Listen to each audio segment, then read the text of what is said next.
committee. Your deputy brought them. Where is the Come and talk to me and ask me whether I've heard number one, number two, if anything has been done about it. That is why I brought all. There's no acceptance of any offer. You can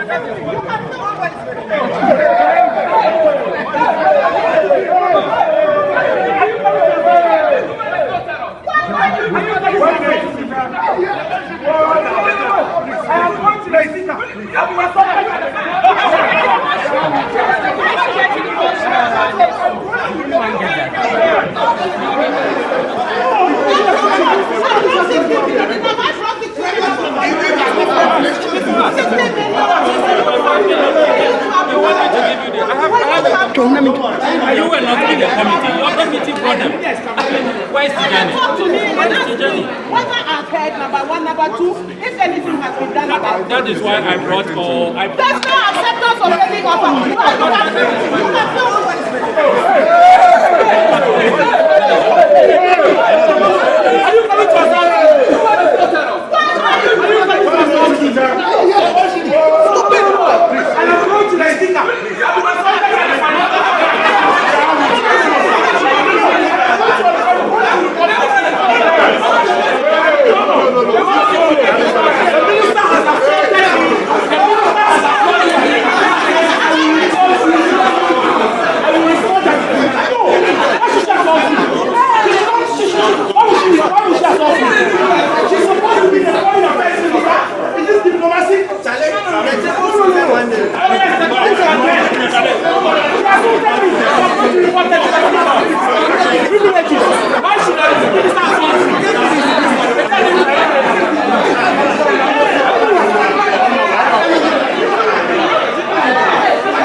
That's where we are. That's why I felt that it was, my colleague in the minority was saying that it was outlandish, it was outrageous, and it was scandalous that the ministry has committed itself. If indeed the ministry has, it could be scandalous. But what do we know the price of washing facilities? Somebody may buy a vehicle at, let's say, 30,000. You will refurbish it. For all you know, the engine is wrong. A small dysfunction has occurred. It's packed 4 years on, it's being sold, and you tell you that, well, after 4, 5, 6 years, now the vehicle could go for a song. So, a vehicle that is maybe to go or was purchased for over, let's say, 500,000 Ghana cedis, could be sold after 6 years for maybe 30,000. Now, whoever purchases it, refurbishes it, and he's telling you that I'm selling at 200,000. Overnight, these things happen. Notwithstanding, it's for the ministry to do proper due diligence, which is what the ministry is doing, and frozen that intent to even do the purchase of that facility. So nothing untoward has happened. But here we have it. There's no fear. That not even 1 krona has been spent on this property. We haven't paid a penny for it. Last week, I got wind of the fact that there was some discrepancy in the price of the property. And I say that because the document that we received, which was an article in the Norway newspaper, put the price at a very low. Well, the price was very low in terms of the valuation. Also, when we went, the officers, the 5 officers, very high-ranking officers, director level, went to do the recce. And they came back with a document which is a public document, which put the valuation at 100 million krona, which if you divide by 8.63 at today's rate, or even 7.9 at the rate which was like a month ago when they went, it's about 11.5 million. So this is the public document. So when I say discrepancy, the discrepancy between the figure that the article quoted and this document that was brought to us, immediately I asked them to stop or stay all proceedings on the transaction. I'm even told that the owner is speaking to, he has 3 different offers and is speaking to them. I do not intend in any way, at last week, I had no intention of continuing with that transaction, the purchase. Let me say that Norway is a very expensive place, and that is a fact. Properties are very expensive there. So I asked them to start looking elsewhere, or even temporarily, we should rent for both the chancery and the residents. So that is where we are. And so for the ranking member to use words like fraudulent transaction, outrageously inflated, and all those words, I found it very unacceptable. Because if he had taken the pains to talk to me before, I would have given him the information that having had this issue come to my notice, I've asked them to abrogate, I mean not go forward with the transaction. So that's where we are. Thank you. Are there any questions? Yes. Actually, it is captured. Do you want me No, to English. Okay, it is captured that the committee usually, as a committee, will look at the budget estimate and then sometimes comment on issues concerning the particular ministry. So I think that is how it came into their discussion and the report. But for the 2019 estimate, this transaction does not find any place in it. It's nowhere in our budget. Because let me explain to you what has happened. What has happened is, a few, probably 2 or 3 years ago, the ministry was able to access a 50 million facility before I took office. And this 50 million facility is supposed to go towards renovations, to go towards purchases, to go towards building, construction of our missions.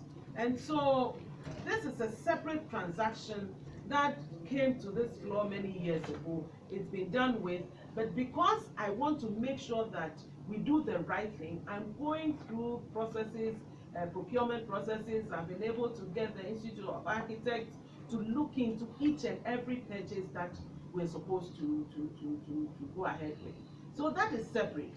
So it had no place in today's discussion, but of course, it was brought into the discussion. Yes, sir, you. No, there's an incident which occurred, which has the capacity to mar what the last happened. There's an allegation from your colleague, member of Parliament, that there was an intended assault on this person after you came out of the chamber during the suspension. I want to know if you have comments on that incident. You have any comments I want to make on that incident? And then secondly, there's supposed to be a closure to this matter. They are saying that officers are going around either to rent or to look for a new property. Do we have the assurance that the house will be fully briefed on what happens once this Oslo business is closed? Thank you. Let me assure you that the house will be fully briefed. In fact, on the comments of the minority leader, he wants the house to be fully briefed on this through your media that the House will be fully briefed on any steps that we take. In fact, not even the House, but the committee, and by extension the House, on any steps that we take with regard to this particular transaction in terms of buying a property for the Chancery and the residents in Oslo, and then any future purchases that we make. In any case, we are already in conversation with the committee. They know every step that we take. They've been to a number of our missions. In fact, they rather put pressure on us to expedite the work towards making sure that we have a respectable image out there. And so already we are working closely with them. So I'm surprised that this should happen. And then you're talking about alleged. Do I look like somebody who can assault a man? So we'll take one more in English and then we'll take a few more in. There's a video going out there, so you may want to speak to that. The video was a heated conversation between myself and Mukujito Ablakwa, who is the ranking member. And in the conversation, I was very disappointed, and he was also talking back, and I was making my point clear to him that I felt he should have consulted me or asked me where we were at concerning this Oslo matter before going on the floor. Because if he had, I would have told him that it's no longer an issue. And that is how, it was a very heated conversation. I think that When you went off, I went saying off, you were videoing yes, it. and So then, yes, and let me say that as we were having that heated conversation, Sam George had his phone up recording it. That is a violation of privacy. That is not acceptable. Why is everybody talking about, I mean, my stretching my hand to do what? To hit him, to assault him? How would I do that? So what was you going to do? What was I going to do? I was talking to him that why are you recording? I'm sure you heard me saying, why are you recording? Why are you recording this? He says he said it to the Privileges Committee. Yeah. It's good, let him go, because then I will also go to the Privileges Committee and talk about the fact that he violated my privacy. I was having a conversation with somebody, whether it was heated or not, it was a conversation. He had no right to violate it by putting a phone in our face, actually in my face, trying to record it. That is not acceptable. Okay, so were you accepting? relax. There's one more. It was question. a gesture. It was not it was a gesture. There is one more With English my question. hand, but it definitely was not an attempt to assault him, to slap him. Come on. There's one more English question we'll take, and then we'll take a few three questions. Your hand was up, so let's take it. Thank you very much. I'm Ejana Mensa, I report for GBC Online. Honorable, you made the point that if Honorable had contacted you, you would have briefed him about a mission and all before the debate. I wish to know, is that a norm for any member who want to debate you on the floor, not you to make a debate on the floor, should come out with whatever evidence he has to consult you before debating on the floor? When I Is that say a norm? consult, it is in all our interest for any member who comes on the floor with a matter to make sure that he knows that the matter he's coming with is accurate, the facts are accurate. So that is all I'm saying. Because on this particular matter, there has been some engagement. So trying to find out what the latest information is, as at last week, would not have done anything. In fact, it would have done a lot of good, him a lot of good, not to put out that information, which is not true. So three questions in chief for the minister. One,